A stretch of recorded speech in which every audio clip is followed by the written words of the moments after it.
भारत का कनाडा को वैक्सीन देना भलाई नहीं बल्कि नए भारत का दमदार उदय है। खालिस्तान चाहने वालों को भारत ने अपने इस कदम से दिया है मुंह तोड़ जवाब। कभी भारत को दवाई निर्यात करने वाला कनाडा अब भारत से वैक्सीन आयात करेगा। नमस्कार, TFI पर आपका स्वागत है और मैं दीक्षा नेगी आपको बताऊंगी कि कैसे भारत ने कनाडा को वैक्सीन देने का फैसला कर पूरी दुनिया को एक अहम संदेश भेजा है। हाल ही में कनाडा के एक राजनीतिज्ञ ने सनसनीखेज खुलासा किया, ना तो कोई वैक्सीन है और ना ही उसने भारत से इस बारे में कोई आवेदन किया। इस बात के कुछ ही दिनों बाद PM मोदी ने ट्वीट कर बताया कि भारत कनाडा को वुहान वायरस से निपटने के लिए वैक्सीन देगा।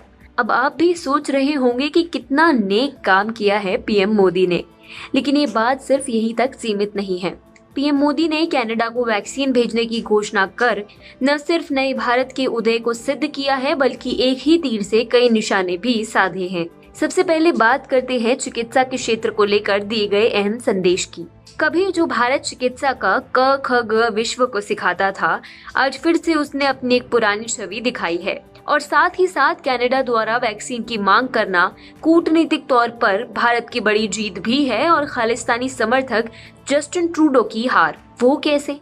एक दौर हुआ करता था जब भारत हर चीज के लिए दुनिया के बड़े बड़े देशों पर आश्रित था, जो भारत सोने की चिड़िया माना जाता था, जिस भारत ने आचार्य सुश्रुत, आचार्य चरक जैसे प्रख्यात चिकित्सकों से विश्व का परिचय करवाया। स्वतंत्रता के पश्चात उस भारत की हालत इतनी खराब थी कि पेनिसिलिन जैसी एंटीबायोटिक दवाएं भी उसे विदेश से मंगानी पड़ती थी, खासकर कनाडा से। तब कुछ देश इस पर भारत को ताऊ तक दिखाते थे, लेकिन अब स्थिति में बहुत बड़ा अंतर आ चुका है। मोदी सरकार के अथक प्रयास तो है ही, साथ ही इसके पीछे हेल्थ मेडिकल रिसर्च के क्षेत्र को बढ़ावा देना भी एक अहम कदम है। इसके अलावा इसमें कहीं न कहीं चीन द्वारा प्रायोजित वुहान वायरस का भी हाथ है और समय की मांग को देखते हुए मोदी सरकार ने मेडिकल के क्षेत्र में बुनियादी आवश्यकताओं को एक बड़ा बूस्ट दिया है। यही कारण है कि जो भारत एंटीबायोटिक तक के लिए दुनिया के अन्य देशों पे आश्रित था, आज वही भारत दुनिया भर को अपने दम पर भारत में निर्मित वैक्सीन भेज रहा है, जिसकी विश्वसनीयता कई अन्य वैक्सीन से भी अधिक है। आज यही भारत ब्राजील, दक्षिण अफ्रीका, कैरिबियन द्वीप समूह को भर भर के वैक्सीन भेज रहा है। लेकिन ये एक इकलौती बात नहीं है जिसके पीछे ट्रूडो द्वारा भारत से मांगी गई मदद बहुत मायने रखती है। जिस प्रकार से भारत विरोधी तत्व कनाडा में शरण लेकर भारत को अपशब्द बोलते हैं और भारत विरोधी आंदोलनों को हवा देते हैं, उस समय में ट्रूडो का युग भारत के समक्ष झुकना काफी महत्वपूर्ण है। दरअसल जिस प्रकार से जस्टिन ट्रूडो को भारत से वैक्सीन मांगने के लिए विवश होना पड़ा, ये जानते हुए भी कि इससे उनके खालिस्तानी समर्थक नाराज हो सकते हैं, उससे सिद्ध होता है कि भारत की कूटनीतिक शक्ति कितनी बलवान है। कहीं न कहीं ट्रूडो के सरेंडर से खालिस्तानी प्रदर्शनकारियों को बड़ा झटका लगा होगा, जो कनाडा के बल पर खूब उछलते हैं।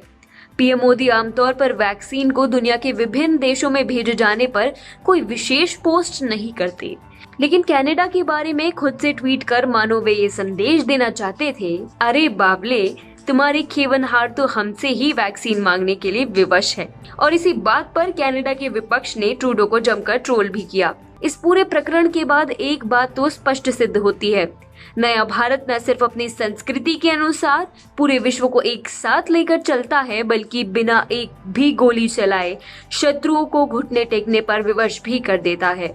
ऐसे में कनाडा को वैक्सीन देने की पेशकश कर PM मोदी ने भारत को धाक जमाने का अवसर भी दिया है और ये एक ही तीर से कई निशाने भी साधे हैं।